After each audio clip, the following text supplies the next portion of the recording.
Juan is a passionate leader with vast experience in innovation, strategy and business growth in various countries and industries, including multinational and startup organisations. Amongst many achievements across multiple continents, Juan recently developed a new growth initiative whilst at Telstra that led to the establishment of Telstra Energy. Energy being an absolute passion for, and energy innovation being a passion for Juan. With a focus on renewable energy generation and energy storage solutions, Juan is currently leading the innovation charge at RACV with a goal to achieve step change growth in RACV's home business. Before we get too heavy, when we first hung out, you told me this story about how you met Elon Musk, and you're the only person I know that knows Elon Musk. So you now have to tell that story. Yeah, of course. Before I start, just to get this out of the way, Johnny, where are you? Yeah, Johnny, you're great.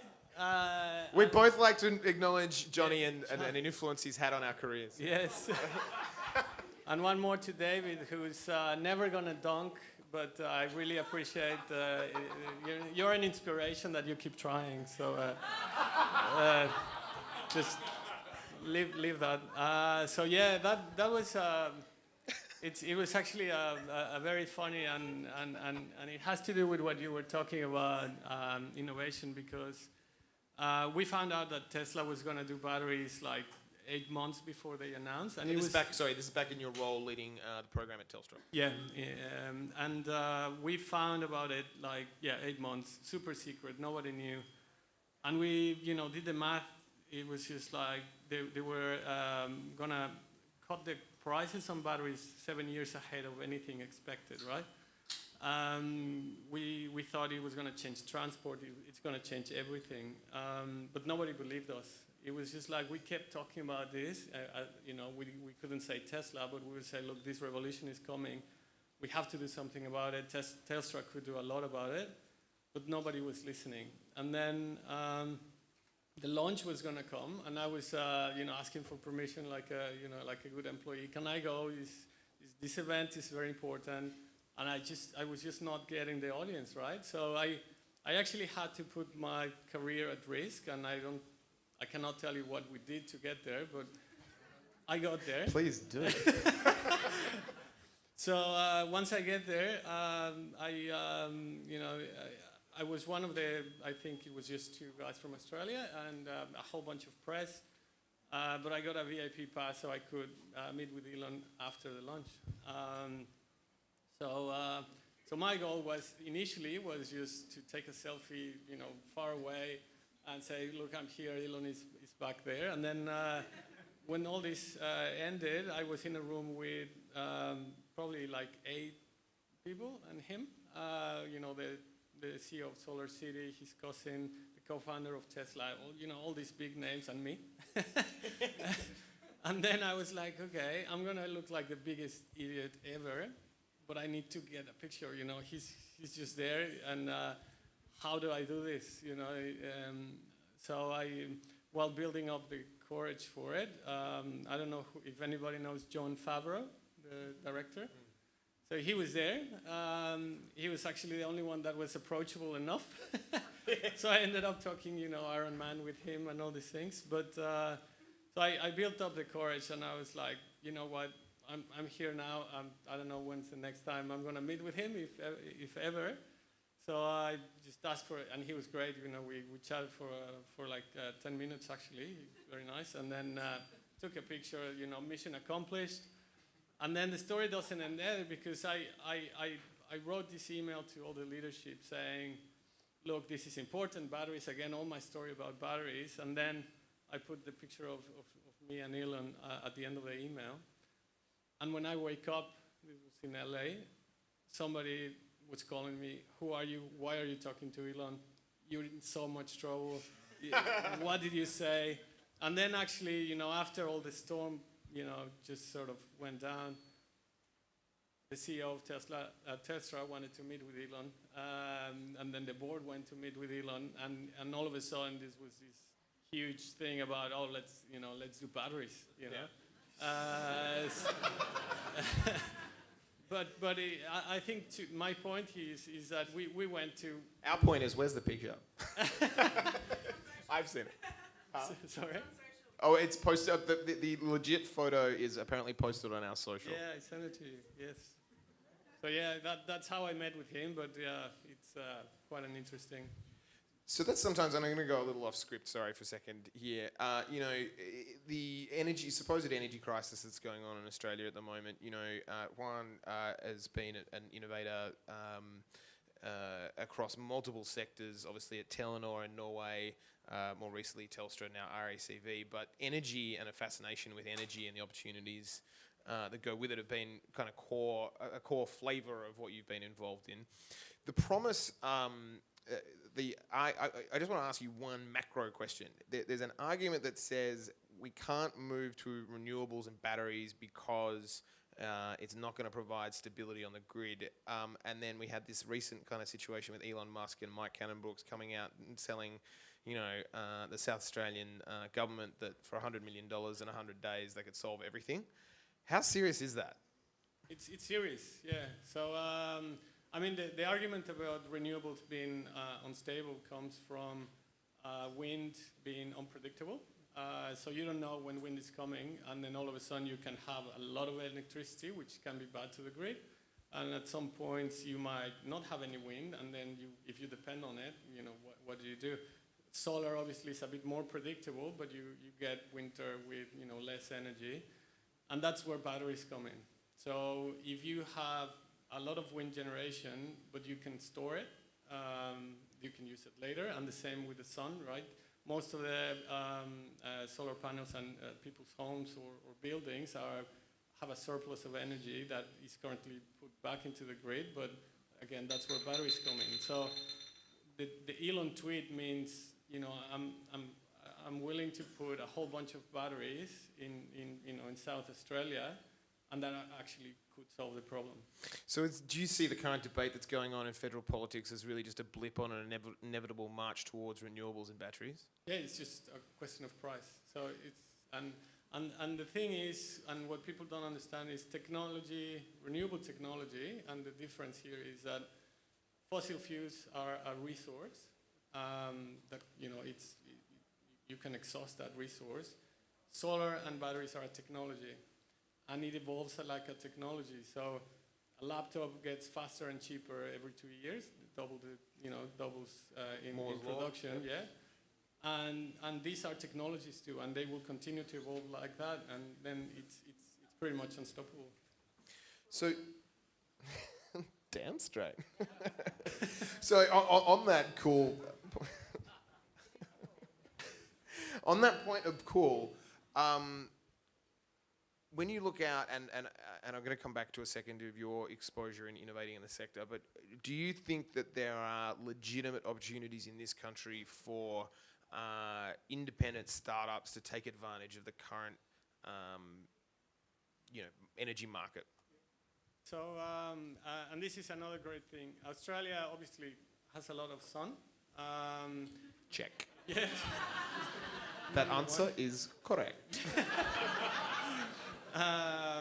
The electricity market is, it actually works like a market. Yep. So what that means is that you can get paid for putting energy into it and taking energy out of it.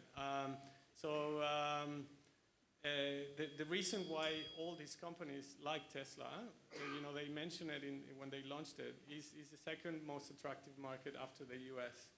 And I just came back from Germany, where all the vendors are talking about, how much growth is in Australia, and everybody wants to come here to do business. And then when it comes to startups, Reposit Power is one very good example.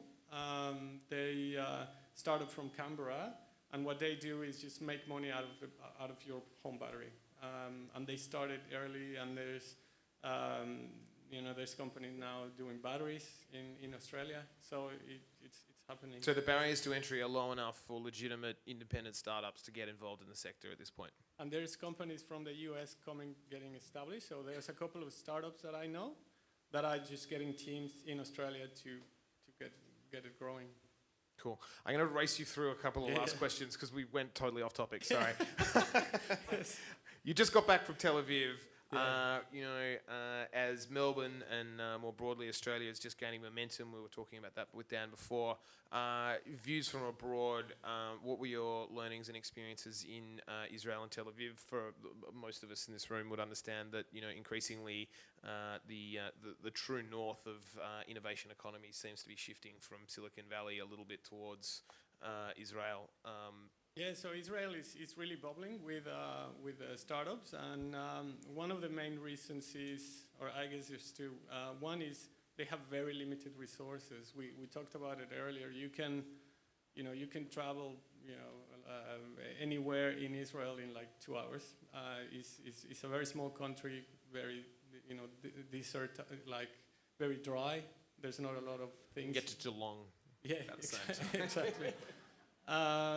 But what they are doing now is that most people spend time in the military and they work there and they have a lot of smart people, and it's back to the fear, right? They live in constant fear, and you live it when you're there. The fear is around them, so they have to develop technologies in the military to defend themselves all the time. 40% of their income goes to the military for the whole country. But what they do is the technologies that they develop while they are in the military, they are not patented, and they can, when they leave the military, as long as they don't use it for military purposes, they can go out and start a startup based on it. So there's a lot of companies obviously doing image recognition, security, home security. Sensors of all kinds. Speaking of those kinds of products, obviously I mentioned before you are currently with RACV. Every single person in this room, if you grew up in Victoria, at some point has been a member, but now our cars don't break down anymore. So it's very, well, I don't know, mine doesn't.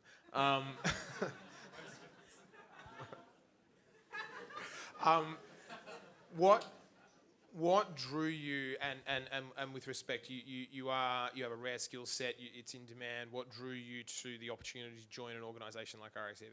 Yeah, you're completely right. It's not just that the cars don't break, but autonomous cars, car sharing, consumer trends like, why do I need a car? I can ride a bike, I live closer to the city, I can take trains.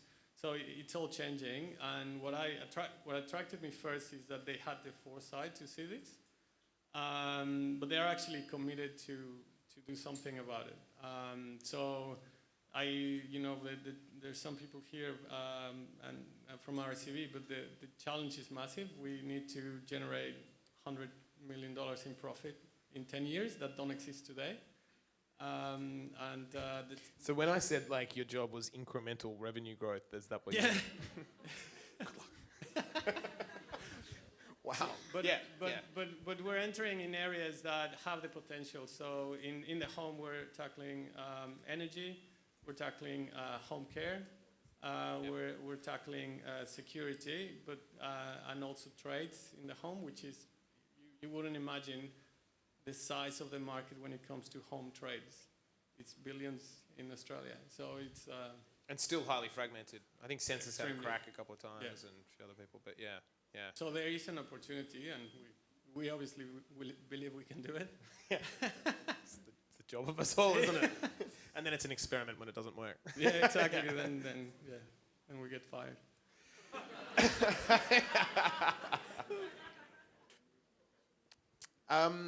Just finally, and we'll move on to just a little bit of a brief group discussion after this, but I wanted to ask you, I know you've been fascinated by these things for a while. What are the mega trends that you see shaping society over the next 10 years? And I mean that both the good and maybe the not so good, but really the mega trends that you think are going to be the tectonic shifts we'll see a decade out. What does 2027 look like? Yeah. So, I mean, just to keep the topic on energy, there's, if you go a bit further back when microprocessors started, it was a very limited resource. So when they built the rockets to the moon, it was a tiny computer, and it was very limited resources of microprocessing power.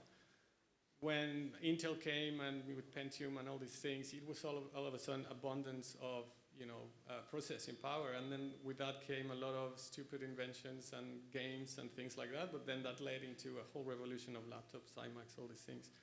Same thing happened with bandwidth.